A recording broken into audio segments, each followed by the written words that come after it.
न्यायालय के आदेश का अपमान कर रहे हैं, बाबा साहब की मूर्ति को नहीं लगने देना चाह रहे हैं, संविधान को और सत्य को बदलना चाह रहे हैं, तो वो चीज़ तो आपकी चलेगी नहीं। रही बात BN राव साहब की, तो BN राव साहब का सम्मान है, जो काम उन्होंने किया उनका पूरा सम्मान है, लेकिन संविधान निर्माता तो बाबा साहब भीमराव अंबेडकर थे, हैं और रहेंगे। और अगर बाबा साहब के सम्मान में कोई भी बीच में आएगा, उनके सम्मान में अगर कुछ खलल डालने की कोशिश करेगा, उन्हें अपमानित करने की कोशिश करेगा, तो हर तरीके से उस व्यक्ति को जवाब दिया जाएगा। ये वही लोग हैं जो देश के संविधान का उस समय विरोध कर रहे थे, जिन्होंने उस समय देश के संविधान को जलाया था और देश के संविधान को आज की तारीख में भी मानने को तैयार नहीं है। आज की डेट में भी ये लोग मनु के विधान को मानते हैं, मनु स्मृति को मानते हैं, और ये लोग ये चाहते हैं कि तमाम जो हाई कोर्ट है, डिस्ट्रिक्ट कोर्ट है, सुप्रीम कोर्ट है, सब जगह मनु की फ़ोटो लगाई जाए और मनु का जो विधान है उसको लगाया जाए। इन्हें बाबा साहब के संविधान से दिक्कत है, क्योंकि बाबा साहब के संविधान में, हमारे दर्शक बहुत कम लोगों को जानकारी होगी कि एक हिंदू कोड बिल भी है जिसमें महिलाओं को पढ़ने का और बराबरी का अधिकार बाबा साहब ने दिलवाया था। इससे पहले हमारे दर्शक भी समझ लें, जो हमारे देश की महिलाएं थी उनको ना तो पढ़ने लिखने का अधिकार था, ना बाहर नौकरी करने का अधिकार था, ना घर से बाहर निकलने का अधिकार था। उन्हें सिर्फ 2 अधिकार दिए थे इस मनु स्मृति ने, एक तो बच्चा पैदा करने का और घर पे कामकाज करने का। तो बाबा साहब का इतना बड़ा योगदान हमारे देश में है कि आधी आबादी को उन्होंने बराबरी का दर्जा दिलवाया। तो मैं तो ये भी कहना चाहता हूँ, जो हमारे देश की आधी आबादी है, जो मातृशक्ति है, जो नारी शक्ति है, इनको भी खुल के बाबा साहब के समर्थन में आना चाहिए। और जो BN राव को जो लोग हाईलाइट कर रहे हैं, उनका खुल के विरोध करना चाहिए कि कहीं अगर देश में संविधान नहीं होता तो क्या हालत होती इस समय देश के दलित की, पिछड़े की, आदिवासी की और देश की महिलाओं की। आपने हिंदू कोड बिल का जिक्र किया, इसको लेकर बाबा साहब के, नेहरू के पुतले फूके गए, तो BN राव के क्यों नहीं फूके अगर वो संविधान निर्माता? भैया वो उस समय सिर्फ और सिर्फ टाइपिंग का काम करते थे। पुतले उसी के फूके जाते हैं जो कोई काम करता है, जो नेतृत्व करता होता है। नेतृत्व करता थे बाबा साहब भीमराव अंबेडकर, संविधान रचयिता थे बाबा साहब भीमराव अंबेडकर। अगर BN राव इतने बड़े क्रांतिकारी थे तो उनका इतिहास के पन्नों में जिक्र क्यों नहीं है? हमें ये बताइए। सवर्णों में मेरे तो देखिए किसी भी जाति धर्म से कोई ना तो कोई वैमनस्यता है, लेकिन अगर सवर्णों में कोई अच्छे लोग थे तो भाई पंडित नेहरू जी थे, ठीक है, पंडित नेहरू जी थे, महात्मा गांधी भी तो सवर्ण थे, बनिया बताते बनिया जाति के थे। लेकिन ये लोग सवर्ण होने से पहले ये लोग देश के लिए काम करते थे, ये किसी जाति धर्म के उसमें नहीं थे। तो BN राव साहब ने अगर कोई बढ़िया किताब लिखी है संविधान से रिलेटेड, तो वो किताब को लाएं ये लोग। ये जो मनवादी विचारधारा के लोग हैं, ये उस किताब को लेके आएँ कि BN साहब की और क्या उपलब्धि रही। वो अंग्रेज़ों के हाजिरी देने वाले थे, अंग्रेजी सरकार के मुलाजिम भी रहे अंग्रेज के टाइम पे, तो उनकी और कोई उपलब्धि क्या है? ये वो RSS की विचारधारा वाले लोग इस बात को क्यों नहीं बता पा रहे हैं? जब उनसे सवाल किए जा रहे हैं तो वो सवालों का गोलमोल करके जवाब क्यों दे रहे हैं? पढ़ी होंगी, उनके बारे में पढ़ा, BN राव के बारे में नहीं पढ़ा आप लोग? हम तो अब जान रहे हैं, पिछले 2 महीने से मालूम पड़ा कि BN राव भी उस कमेटी के एक मेंबर थे।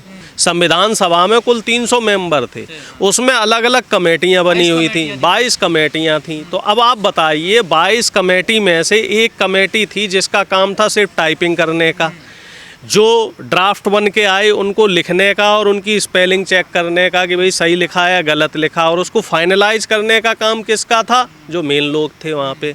तो BN राव साहब तो एक तरीके से क्लर्क और बाबू का काम कर रहे थे, और उस हिसाब से उनकी जो आंशिक योगदान था, उस योगदान का उन्हें श्रेय दिया गया। भाई एक सपोर्टिंग रोल में जो लोग रहते हैं तो वो सपोर्टिंग रोल में ठीक है। अपर कास्ट लोग अब तो ज्ञापन दे रहे हैं कि BN राव को घोषित करना चाहिए कि ये। देखिए, आप इसके पीछे RSS और मनवादी विचारधारा की मानसिकता समझिए। ये लोग पहले तो संविधान को मान नहीं रहे थे, अब जब इन्हें लगने लगा है कि पूरा विपक्ष इस समय संविधान के लिए एकजुट है, राहुल गांधी हो, चाहे अखिलेश यादव हो, चाहे तमाम बहुजन नेता हो, तमाम बहुजन नेता इस समय संविधान की बात कर रहे हैं, जातीय जनगणना की बात कर रहे हैं, आरक्षण बढ़ाने की बात कर रहे हैं, दलित और पिछड़ों की जो लगभग लाखों की संख्या में सीटें को जो ये NFS कर रहे हैं, नॉट फाउंड सूटेबल, तो उसकी बात हो रही है। तो ये मुद्दे से डाइवर्ट करने के लिए BN राव का जिन्न लेके आ गए हैं। दरअसल इनको दिक्कत ये है कि जो इस देश की बहुजन है, जो इस देश की 90% आबादी है, वो मुख्य धारा में नहीं आनी चाहिए। इसी वजह से ये मुद्दे को अटकाने भटकाने और लटकाने का काम कर रहे हैं, और यही इनकी एक बड़ी जो पीड़ा है, एकमात्र कारण यही है। नहीं, ये वही लोग हैं जो ग्वालियर में हाईकोर्ट की मूर्ति का विरोध कर रहे थे बाबा साहब का, ये वही तो लोग हैं जो अब इस बात को कर रहे हैं। देखिए, जो ग्वालियर में मूर्ति का विरोध करने वाले लोग हों, चाहे उत्तर प्रदेश में जो 69,000 शिक्षकों की भर्ती हुई, वहाँ भी OBC की सीटों को खाने वाले लोग यही है। मध्य प्रदेश में बड़े बड़े आरक्षण घोटाले हुए तो उसमें भी यही लोग रहे। दिल्ली में भी जब आरक्षण की बात होती है तो संसद से लेके सड़क तक विरोध करने वाले लोग भी यही होते हैं। प्रेस क्लब के बाहर फुले साहब की जो फिल्म रिलीज़ हो रही थी उसका विरोध करने वाले भी यही लोग थे। इन्हें पहले फुले साहब से भी दिक्कत रही, इन्हें बाबा साहब से भी दिक्कत रही, इन्हें BP मंडल साहब से भी दिक्कत रही, और इन्हें हर उस बहुजन नायक से दिक्कत है जिसने देश की गरीब को, देश के अति पिछड़े को, देश के दलित को और आदिवासी को मुख्य धारा में लाए, उनके हक हकूक़ की बात करी। चाहे वो कर्पूरी ठाकुर साहब हों, चाहे लालू जी हो, चाहे बहन मायावती जी हो, चाहे मान्यवर कांसीराम जी हो, चाहे मान्यवर नेताजी मुलायम सिंह जी हो, चाहे शरद यादव जी हो, रामविलास पासवान जी हो। इस तरह के जो बहुजन नेता जब जब बेड़ियों को तोड़कर, ये जो गुलामी की बेड़ियां हैं, इनको तोड़कर संविधान की बात करेंगे, ये लोग जब आरक्षण की बात करेंगे, जब बहुजन की बात करेंगे, तो ऐसी मनवादी जो ताकतें हैं, इन मनवादी ताकतों को पीड़ा होगी ही होगी। मूर्ति का विरोध करते हैं, इनको बल, एक बात बताइए, इनको बल की ज़रूरत क्या है? सब जगह तो इन्हीं के लोग हैं। न्यायपालिका में 80% लोग इनके हैं। अब तो RTI से खुलासा हो गया 79% सुप्रीम कोर्ट में जज इनके हैं। और जो आपकी कमेटियां हैं, तमाम जो आपका सचिवालय है, उस सचिवालय में तमाम जो सचिव हैं, उसमें से आप देखो 95% लोग इनके हैं। मीडिया में 90% लोग इनके हैं। तो इनको बल की ज़रूरत नहीं है, इनके पास तो पहले से ही बाहुबल है, और ज़रूरत से ज़्यादा बाहुबल है। जो ये 10% आबादी है, ये 90% लोगों का हक खा रही है, और 90% जो देश की आबादी है, उसको सिर्फ 10% तक इन लोगों ने सीमित करके रखा नई है। बहस जो छिड़ गई है कि संविधान के असली निर्माता BN राव हैं, तो क्या इस पे अब तथ्यों के सामने बहस होनी चाहिए? बहस करो, आइए बहस कीजिए, सामने लाने चाहिए। हम सभी लोग तैयार हैं। BN राव साहब की आप उपलब्धियां लेके आइए और बात कर लीजिए, लेकिन इस तरीके से जो आप न्यायालय के आदेश का अपमान कर रहे हैं, बाबा साहब की मूर्ति को नहीं लगने देना चाह रहे हैं, संविधान को और सत्य को बदलना चाह रहे हैं, तो वो चीज़ तो आपकी चलेगी नहीं। रही बात BN राव साहब की, तो BN राव साहब का सम्मान है, जो काम उन्होंने किया उनका पूरा सम्मान है, लेकिन संविधान निर्माता तो बाबा साहब भीमराव अंबेडकर थे, हैं और रहेंगे। और अगर बाबा साहब के सम्मान में कोई भी बीच में आएगा, उनके सम्मान में अगर कुछ खलल डालने की कोशिश करेगा, उन्हें अपमानित करने की कोशिश करेगा, तो हर तरीके से उस व्यक्ति को जवाब दिया जाएगा। न्यायालय में जवाब दिया जाएगा, सड़क पे जवाब दिया जाएगा, संसद में जवाब दिया जाएगा। ऐसे किसी के कह देने भर से ये RSS वाले लोग अगर बोल दें कि संविधान निर्माता BN राव हैं या फलां चंद हैं या ढेके चंद हैं, इससे काम नहीं चलेगा। संविधान निर्माता कौन है? बाबा साहब थे, हैं और वही रहेंगे।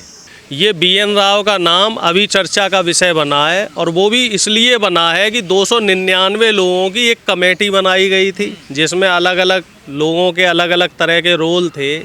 इसमें पंडित जवाहरलाल नेहरू भी थे इस कमेटी में, एक कमेटी में सरदार पटेल भी थे, और तमाम मुख्यमंत्री, तमाम रियासतों के राजा भी ऐसी कमेटी में थे। और एक कमेटी 6-7 लोगों की ऐसी थी जिसका काम था सिर्फ और सिर्फ टाइपिंग करना। वो लोग क्या करते थे, जो ड्राफ्ट बन के आया उस ड्राफ्ट को टाइप किया, और टाइप करने के बाद जो फाइनल प्रारूप है वो बाबा साहब के पास पहुंचता था। और तमाम जो कमेटियां थीं, उन कमेटियों को लीड कर रहे थे बाबा साहब। तो जब अगर कोई काम बनता है तो लीडर का ही नाम होता है। और जहाँ तक BN राव की बात की जाए तो वो एक तरीके से एक क्लर्क और बाबू थे। और इनका अगर मान लो, आपको क्या लगता है कि अगर राव साहब ने कोई काबिले तारीफ काम किया होता, क्या इनकी चर्चा नहीं होती उस समय? उस समय उनकी चर्चा क्यों नहीं हुई? क्योंकि उस समय तो 90 क्या 95% लोग इन्हीं के थे। कोई भी विभाग देख लो, तमाम मुख्यमंत्री देखो, प्रधानमंत्री देखो, सब इन्हीं के लोग थे। उस समय अगर इनकी चर्चा नहीं हुई तो जाहिर सी बात है इनका कोई भी काम इस तरीके का नहीं था। BN राव साहब के लिए बाबा साहब ने ये ज़रूर कहा था कि हाँ भाई, थोड़ा बहुत इन्होंने भी योगदान, आंशिक रूप से योगदान किया है। अब किसी कमेटी में हो देने से ऐसे थोड़ा ही है कि सारा क्रेडिट आप ही ले जाओगे। अब इस तरीके से देखा जाए तो जैसे अभी प्रधानमंत्री जी ने जातिगत जनगणना की बात कह रहे हैं कि साहब हम करवाएंगे, तो क्या सारा क्रेडिट मान लीजिए जो जातिगत जनगणना करेंगे वो लेंगे? वो तो क्रेडिट तो सरकार लेगी, क्योंकि जो मेन काम करता है क्रेडिट उसी को मिलता है। और उसमें कई कमेटियां होती हैं और उस एक कमेटी के मेंबर हैं BN राव। आप चाहो तो गूगल कर लो। उछालने वाले कौन लोग हैं? RSS वाले लोग हैं।